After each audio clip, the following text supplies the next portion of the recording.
Assalamualaikum warahmatullahi wabarakatuh. Kembali lagi bersama kami di Gibran Day. Dan kali ini Pak Presiden Prabowo Subianto benar-benar memberikan hukuman atau sanksi yang sangat-sangat sadis sekali bagi para koruptor di luar sana. Karena memang bagaimanapun juga korupsi ini menjadi musuh terbesar bagi negara, dan ketika negara ingin melakukan sebuah program atau apapun itu, ketika masih dibumbui dengan kasus korupsi, maka tidak akan berjalan lancar 100% rekan-rekan. Maka itulah yang memang tengah dipikirkan oleh Pak Presiden Prabowo Subianto, sampai-sampai Pak Prabowo Subianto akan membangun sebuah penjara ataupun sel tahanan khusus yang ditempatkan di sebuah pulau terpencil khusus untuk para koruptor, yang dimana penjaranya penuh penderitaan, dan ketika mencoba kabur pun tentu saja ancaman dari binatang buas akan selalu mengintai rekan-rekan. Jadi memang ini terbilang jam karena harus diambil. Kita semua tahu bahwa kasus korupsi di Indonesia tidak bisa ditoleransi lagi rekan-rekan. Kita tengah menantikan undang-undang perampasan aset, namun ternyata sampai saat ini belum juga disahkan. Kita malah berharap kepada Pak Presiden Prabowo Subianto untuk mengesahkan keputusan Presiden terkait perampasan aset bagi para koruptor.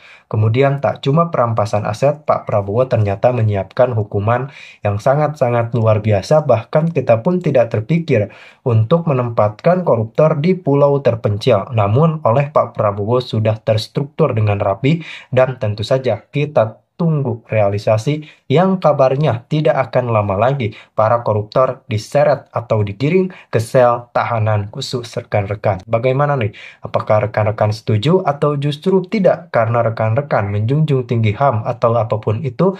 Namun ketika rekan-rekan setuju, silahkan tuangkan di kolom komentar, dan bagi yang tidak setuju silahkan beri masukan yang memang membangun. Saya tidak akan mundur menghadapi koruptor. Saya tidak akan mundur menghadapi koruptor.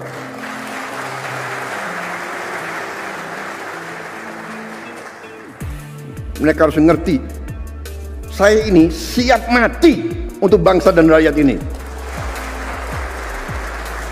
Saya tidak takut mafia manapun, saya tidak takut.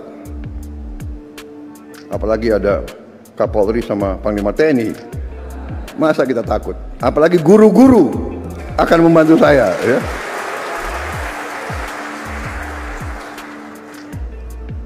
Saudara-saudara, koruptor-koruptor itulah yang buat guru-guru susah, dokter-dokter susah, perawat-perawat susah, petani susah. Karena itu, terima kasih dukungan saudara-saudara. Kita bersama akan menghadapi maling-maling itu, dan kita akan mengusir mereka dari bumi Indonesia kalau perlu.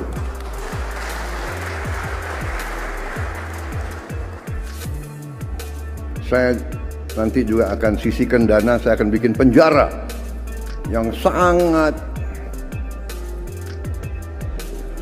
pokoknya sangat kokoh di suatu tempat yang terpencil, mereka nggak bisa keluar malam hari.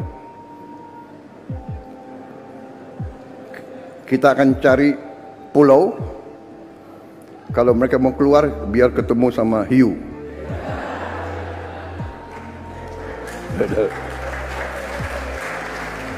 Tinggi Sains dan Teknologi Profesor Brian Yulianto.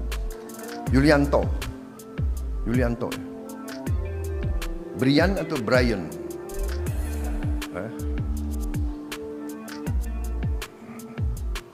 Nama agak kebarat-baratan. Menteri Pendidikan Dasar dan Menengah Profesor Dr. Abdul Muti. Menteri Pertanian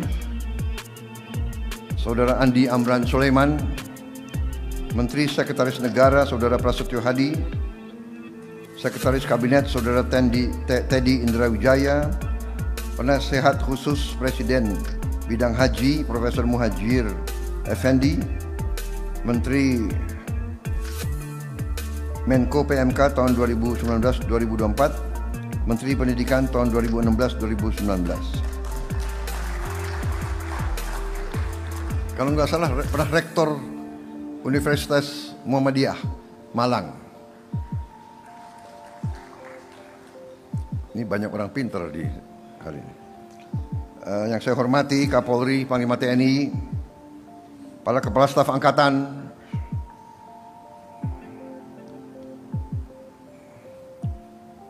Jaksa Agung nggak hadir ya, lagi ngejar-ngejar orang.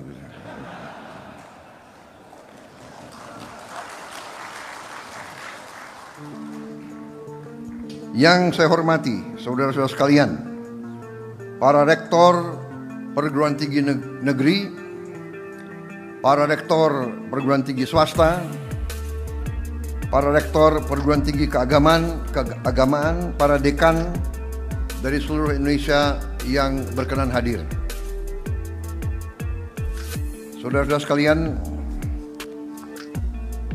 sebagai insan yang bertakwa, tentunya kita tidak henti-hentinya memanjatkan puji syukur kehadirat Tuhan Maha Besar, Tuhan Maha Kuasa bagi umat Islam, Allah Subhanahu wa Ta'ala, yang memiliki sekalian alam. Hanya kepadanya lah kita berdoa dan hanya kepadanya lah kita meminta pertolongan.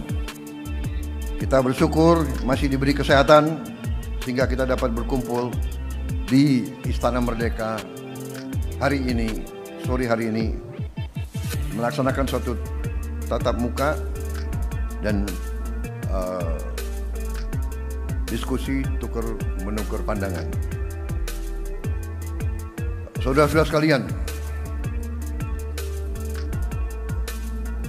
saya mengundang saudara-saudara sore hari ini untuk memberi penjelasan tentang apa yang sudah kita kerjakan, apa yang akan kita kerjakan dalam waktu yang akan datang, dan tentang keadaan yang berlaku di bangsa kita dan keadaan yang berlaku di tingkat global di dunia. Karena apa yang terjadi di dunia akan mempengaruhi kita, sehingga kita patut untuk memahami apa yang sedang terjadi. Ini wartawan hadir ya? Iya. Ya, ini pembukaan sudah. Terima kasih media. Karena ini nanti akan pembicaraan dari hati ke hati. Ya kan?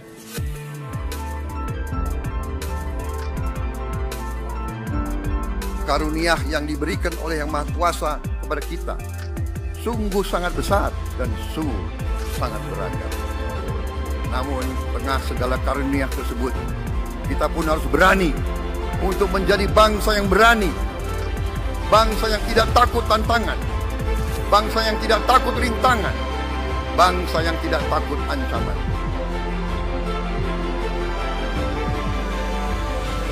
Sekarang malah nambah musuh, Pak Jokowi, Gibran, Kaisang, siapa lagi?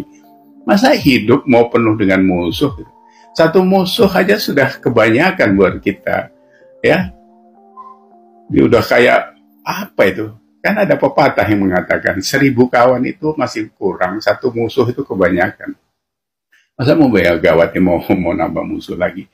Jadi nanti terseret PDIP-nya dimusuhin orang. Sekarang kan sudah banyak itu tagline berlawanan dengan yang satu ngomong semua yang bau Jokowi jangan dipilih. Ya yang kita yang ngelawan ya semua yang tidak berbau Jokowi atau khususnya yang bau PDIP kita habisi. Nah ini sebenarnya kan tidak baik buat bangsa ini. Masa mau mengurus bangsa menghabiskan seperti ini? Ini tidak memberi contoh apa-apa. Gitu. Saya tetap mengingatkanlah bermusuhan itu tidak baik. Tidak ada untungnya buat negara ini.